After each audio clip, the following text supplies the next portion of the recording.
In Luke chapter 14, we see that Jesus is invited by a prominent Pharisee, and he's being carefully watched by religious Jews. Some of them are wondering whether he is the true Messiah of Israel, the one who would be their king, cleanse their temple, restructure and reestablish their worship, and save them from the Roman oppression. They are right now slaves of Rome, and they are waiting for a Messiah who would deliver them from the Roman rule and establish his kingdom. And his kingdom would have no end. It would be an everlasting kingdom. So they are waiting for a Messiah from God, and they are carefully watching whether Jesus' claims are legitimate or not. In front of Jesus and his friends, there is a man who has an abnormal swelling in his body. Now, what could this abnormal swelling be? We do not know, but it seems like dropsy, and it seems like maybe a chronic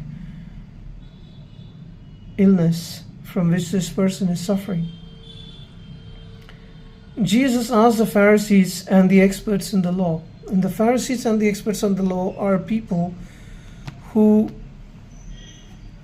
have dedicated their life, who have set apart their lives to worship the Jewish God and to decipher the Jewish scriptures and to write the laws in such a way that people can understand and obey them, to interpret the laws,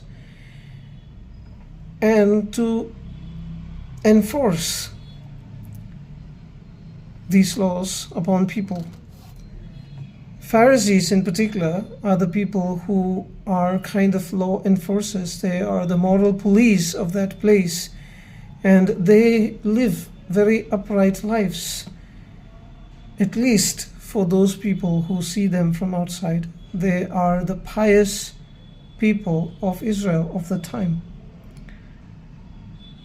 So Jesus asks these people, Jesus himself is a rabbi, Jesus is a teacher of the law. Is it lawful to heal on Sabbath or not? So Sabbath is a rest day, and God had given the Jewish people this day, this Sabbath day, which starts Friday evening and continues through Saturday evening, for rest. God created everything, and God rested on the seventh day. And the command of Sabbath was to give rest, or was intended in order to give rest to their animals, to their slaves, and to all the people who are working with them, and to them themselves. So, and again, they needed to worship God on that day and do nothing else.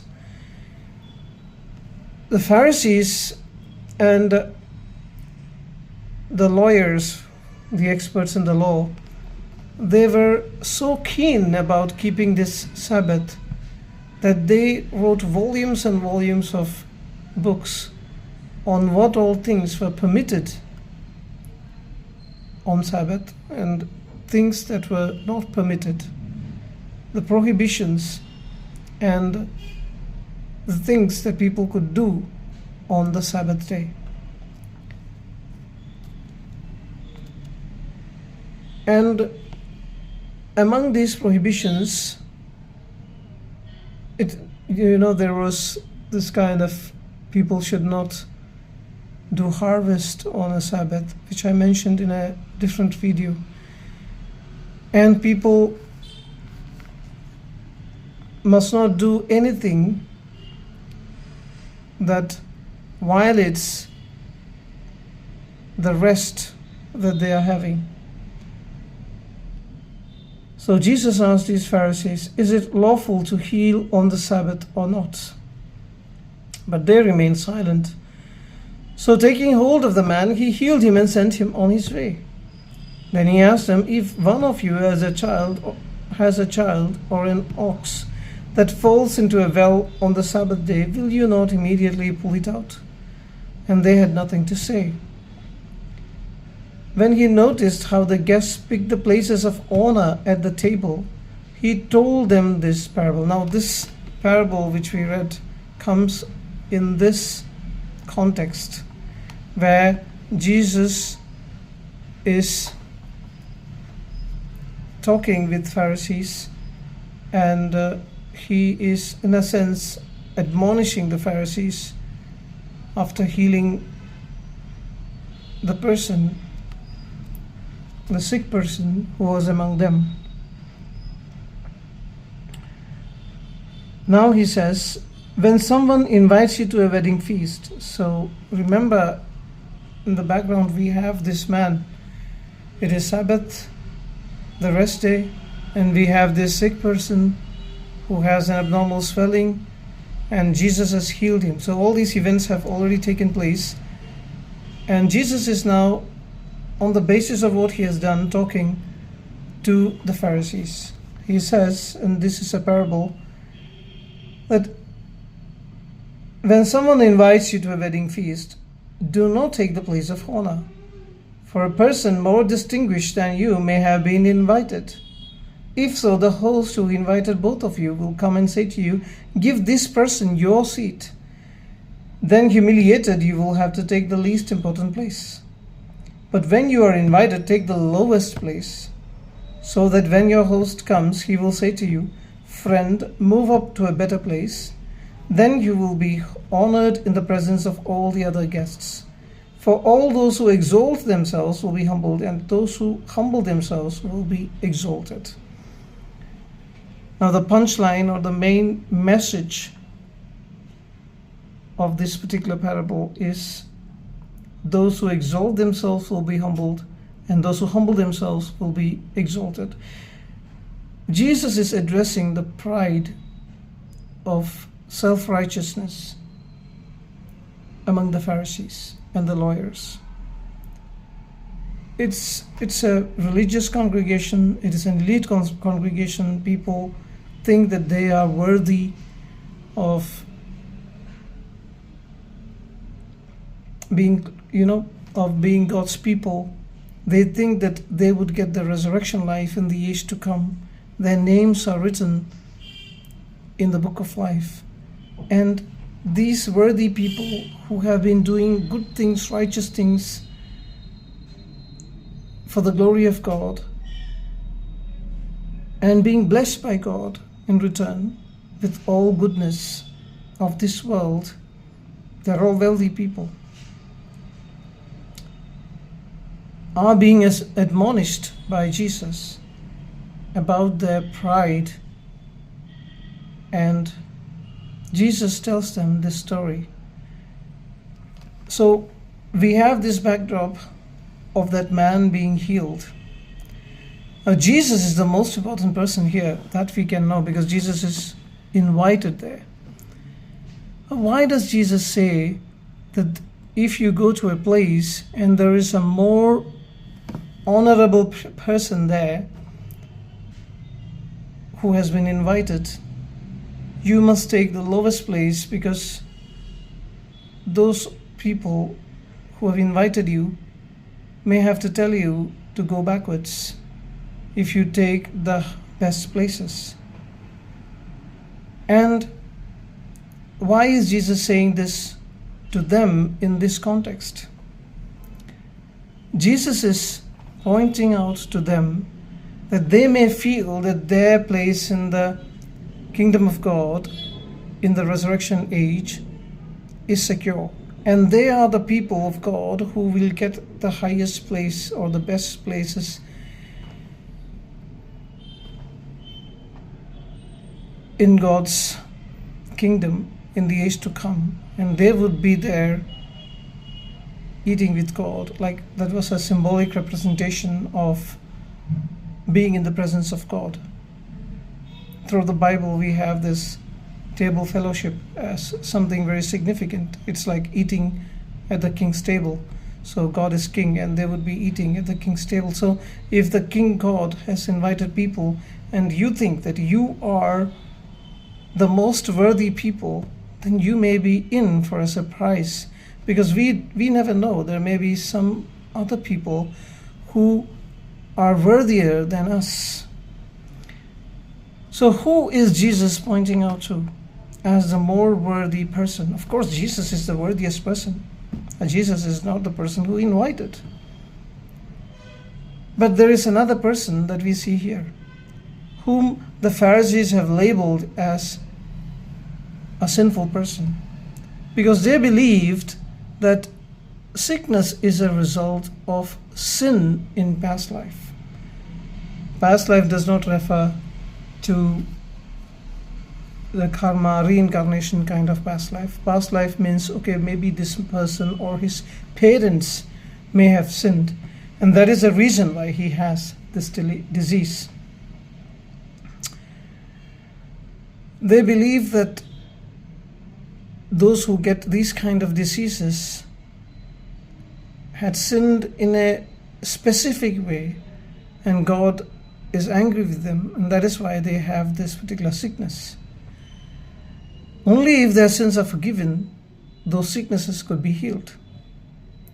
So now Jesus here heals that person on the Sabbath, and Jesus is looking at these Pharisees, and he is telling them that you may think that you are more righteous than this person because he is sick, and he may have sinned, or his parents may have sinned, and that is why he has the sickness. You may be thinking that you are more worthy of God's attention than this person, but you may be wrong. So don't take the best places. Take the lowest place. Realize that God is the real host of that wedding banquet at the end, and he would assign places of honor according to what he thinks. Now here Jesus is God in human form, and he gives attention not to the Pharisees, not to the lawyers, but to this person who may be the most unworthy person according to their standards. But from God's perspective, he is the most needy person, and he is the person whom God wanted to honor on that day by healing him. And then he says another parable. And with this parable in mind, we have to read the second parable. When you give a lunch or dinner, do not invite your friends, your brothers or sisters, your relatives, or your rich neighbors. We all invite people who are close to us. We invite our friends, brothers, sisters, relatives, and if we have neighbors who can pay us back in some form, rich neighbors, they may be politicians, lawyers, doctors, people who are well recognized in the society. We all want to invite such people. If you do, they may invite you back and you will be repaid. So he's saying, do not invite those people whom you are inviting right now, because they would invite you back and repay you. But when you give a banquet, invite the poor, the crippled, the lame, the blind. These are all sinful people, according to Pharisees. These are all unworthy people. They cannot enter even the Jewish temple. They have no permanent membership in the Jewish synagogue. People believe that these deformed people are going to hell. They are in this condition because of God's curse. Curse has come because they or their parents have sinned in some specific manner. Such people you must invite, and you will be blessed. Come on, these are cursed people of God, and Jesus is telling them, to invite these cursed people and bless them so that they may be blessed by God. Although they cannot repay you. So now Jesus gives the reason. Jesus says they cannot repay you in this world because they don't have anything to repay you. You will be repaid at the resurrection of the righteous. Jesus says God will repay you for this kindness that you show, this compassion that you show, this blessing that you are to those people who in this world are living cursed lives. God will repay you at the resurrection of the righteous, when the final banquet is arranged, when you who think you will be participating in that banquet would be there, you would be repaid. So these two paragraphs, these two parables need to be read as a part of the preceding incident and story. Jesus heals. See, this is the sequence. It's a Sabbath day. Something that the Pharisees believe should not be done on a Sabbath day. It would desecrate the Sabbath. That particular thing, that is healing a sick man who perhaps is a cursed person, and that is why he has this sickness, is a sinner according to the Pharisees and lawyers, is what Jesus does on the Sabbath day. And then not only does he justifies his actions by asking them these questions. Is it lawful to heal on the Sabbath? They cannot answer him. And then asking, if your ox falls down into a well on a Sabbath day, will you not immediately pull it out? So Jesus defends what he did, his actions. Not only does he defend his actions, he goes on to admonish these people who may be wealthier and may be more blessed from the world's perspective than Jesus himself, who may be senior to Jesus. And what is Jesus saying? Jesus says to them that don't think that just because he is crippled and you have judged him as a sinner and a cursed person, God will give you the best welcome in the age to come. Don't think that this unworthy person would go unnoticed in God's presence. See, I am God in human form, and I notice him before you. Therefore, humble yourself, take the lowest place when it comes to self-righteousness. Whenever you think, my dear friend, that you are more worthy than others, pride has come inside you. Many times I thank God for my condition now. I am a homeopathic doctor with not many patients, and I have gone through a lot of tragedies in life. And these tragedies put me in such a condition that I feel humiliated all the time, or I feel inferior to many others all the time. And I have no reason to be proud in my own eyes, or to consider myself worthier than people who are doing well in their life in this world. But I thank God for this, because this keeps me humble. It helps me understand that God may not be judging others in the same way as I do.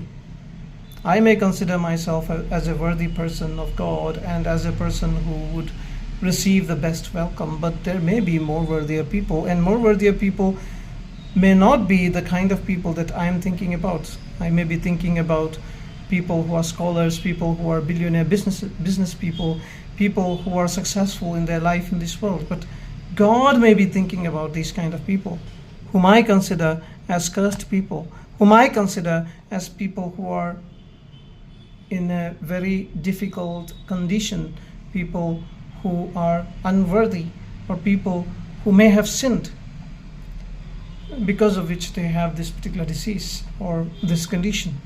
So this is how human judgment goes. So Jesus is telling them and us that we should not consider ourselves worthier than others. Do not consider yourself more worthy more righteous than others. Because you may be in for a surprise.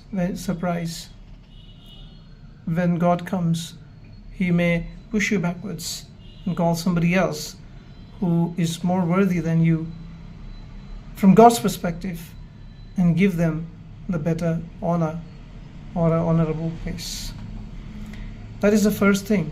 And the second thing here is that when you get an opportunity to invite somebody, you learn from God. See what Jesus has done. Jesus is saying, you learn from this. I gave importance to this crippled man because he is the most unworthy from your perspective, but he is the most needy from my perspective. So, because you are God's people, because you are people who want to please God, because you are people who are set apart, you think, for God's work, and you want to do what pleases God so that God would hasten His coming and the resurrection would happen, what you ought to do is you ought to behave like God. God here, Jesus Himself, gave more importance to the most needy person. God gave most importance to the unworthy person. So similarly, if you are God's people, give importance to the poor, the crippled, the lame, the blind, the people whom you consider as the least, as the people who are out of your synagogue. These are the people you must honor because they cannot repay you. And God will repay you for blessing them, for being a blessing to them when the resurrection would happen. You will be repaid at the resurrection of the righteous. So God is saying that don't consider yourself as more worthy than others. Second, you consider others who are lesser than you more worthy than you.